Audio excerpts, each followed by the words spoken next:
Welcome back to our channel. Nice to meet you again. Okay, we are at question 10. Question 10 is about amino acid, different types of amino acid, and what makes them different. What is the difference part of an amino acid? So first of all, you have to remember what is an amino acid. Yeah, you remember. Okay, COOH. Okay, hydroxyl group, right? And also amino group. So we call it amino acid, and then what are the different is the R group, right? So what's the answer? Obviously, B and D are incorrect, right? A or B, A or C, which one is more general? Yes, the answer is C.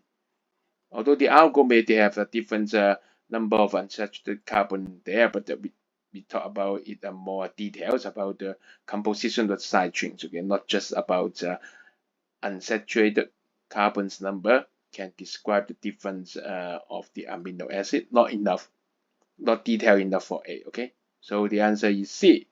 You got it? Yes, because you are awesome. So number 10 is finished. Okay, see you for next question. Bye.